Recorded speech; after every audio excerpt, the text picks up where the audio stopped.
Welcome, Transformer fans. My name is Composite Enerjoe, and today's review is on the Transformers War for Cybertron Deluxe class. War for Cybertron Kingdom Deluxe class, Airazor, and here she is in her alt mode, which is, I had to look it up, it's a Falcon, which is what her alt mode usually is, but this version is apparently based off of a Peregrine Falcon, which is a nice little factoid for you. And yeah, here it is, and this looks really nice. Really nice. I mean, you can kind of see the robot here, which is a shame, but I mean, the bird bits are actually very well done. It's very nice. And she also has quite a lot of articulation in this mode, since apparently she traditionally doesn't really have it. And small detail, I like how the wing tips here on these feathers are curved. That's actually a very nice detail. Like, they did a good job with the molding on this thing. So yeah, let's get to articulation. It looks very nice, but articulation-wise, has quite a bit of it. The wings are on, let's see, double hinges. There. You have another hinge here to move these wings. So you can kind of, the legs, you have a hinge there, hinge here, and the claws are on ball joints. The talons are on ball joints. So you can actually get her in a kind of like roosting pose. I mean, you angle it a little bit, it's less blocky.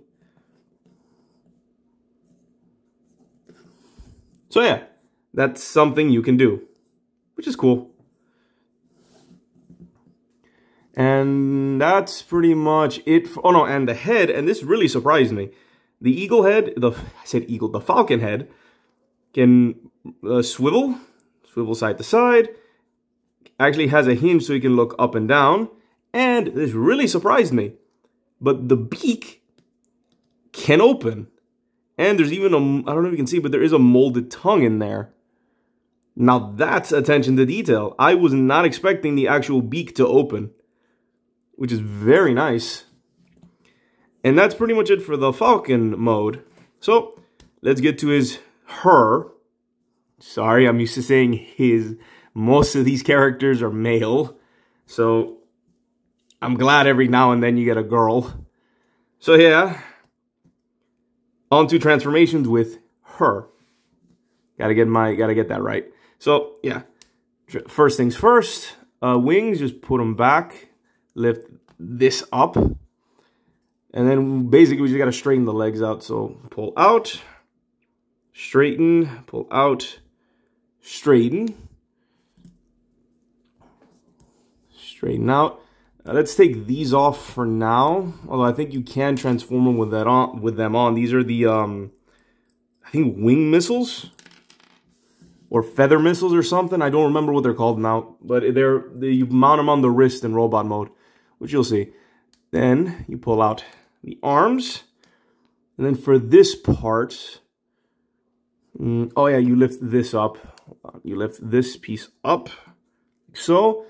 Then you bring this whole, then you bring this assembly down. There's like hinges here. It's like a double hinge here.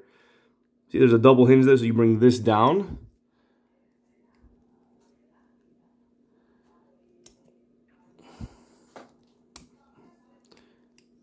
Hold on.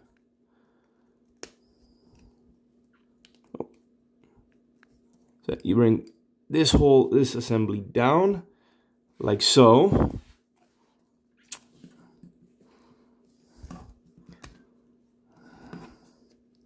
Come on.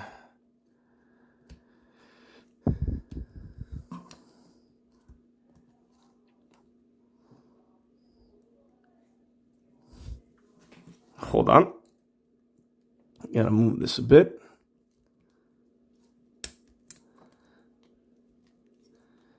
Then you bring this whole assembly down, like so. And then this will clip into place. Okay, I'm not even gonna bother with the joke. I was gonna make a joke because apparently I found out that you can actually have the Falcon head here. So I'm trying to get that to work as a little joke, but it's not working. And you know what? I don't want to break this thing. trying to make a joke. So what you do, hold on, yeah, once you have this set, before you bring it down, you flip down the Falcon head, like so. Then you wrote, then like this. Then you bring this whole assembly down. Then you bring the assembly down. And then I believe, yeah, this will peg into what is essentially the bottom part of the Falcon's jaw. Then this will peg into here, like so. And now she's almost done. You gotta rotate the waist. Rotate, rotate, then rotate, rotate to get the robot feet forward. And then for the wings, you can pretty much do whatever you want with them, but how you're supposed to do it is that there's a hinge here. Then you sort of reveals this peg, and you peg it in using these double hinges. Like so. Like so, and then you use this hinge here to mess with these wings, to have a little wing cape thing going. Oh, also make sure that the tail feathers are folded and pegged into place like so. Sometimes you may have to like move it a little bit to get that to work. So now we have the little wing capes. Now for here, you straighten out the arms, straighten out the hands, bring them down, flip up the shoulders, make sure this little gap is closed. Rotate forward, make sure the head's okay, and here we have Airazor in her robot mode. So yeah, I don't know how to do it. I didn't even bother looking into it. I literally just found out when I read the wiki on her that apparently this you can put up here. And yeah, it may or may not be an homage to the mutant mask, but we're not sure. So yeah, here's Airazor, and she looks really nice. Like really, really good. Very nice, nicely detailed, very nice head sculpt. I believe this is what she looks like in the show, if I remember correctly. Sadly, she was only in the first season. And then if you're familiar with what happens to her, she becomes the hawk part of Tiger Hawk. Which, it's one of those things, she turns into a falcon, so why hawk? I guess Tiger Hawk sounds a little better than Tiger Falcon. I don't know. But yeah.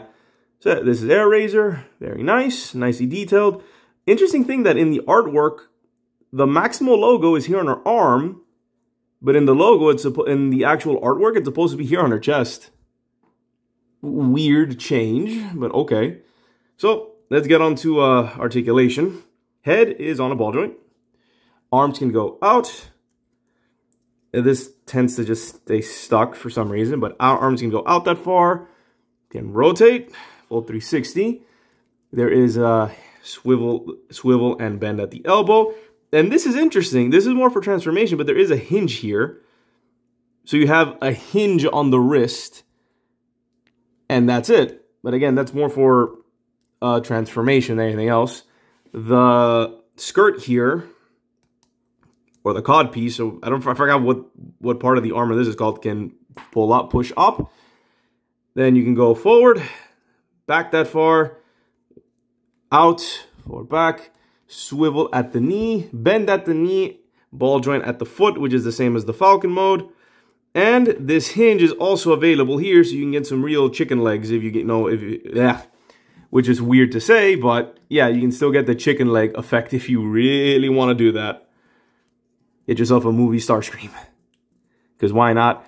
And there is a waist articulation, and what else? And the wings you can pull out this far to have her flying, which is very cool, and you can have her flap, so to speak. But then it just causes you to unpeg it. So yeah, she has quite a lot of articulation, looks very nice. So yeah, very, very solid figure. And I think what surprised me is that her transformation is actually not too complex. It's actually pretty simple, relatively speaking. But yeah. Oh, plus we have her accessories, which are her wrist rockets, or I think these are called the feather rockets or something. Just put them on her wrist, and boom, she's ready to go. And I do remember her using these in the show. The original show, obviously. Kingdom, as of the recording of this video, Kingdom hasn't come out yet on Netflix. So yeah, here we go. So let's do some size comparisons. Here we have Ratchet, Cliff Jumper.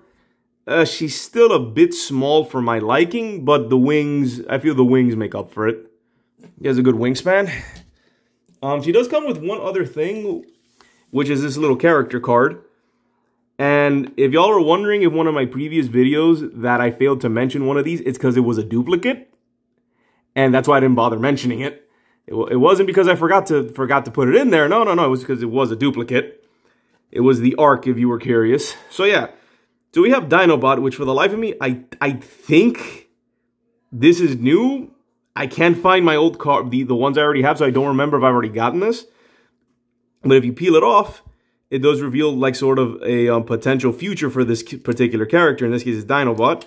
And it shows that he becomes a Maximal, which, again, that kind of happens in the original show. And I'm still hoping that happens in, you know, Kingdom as well. So yeah, that's Dinobot.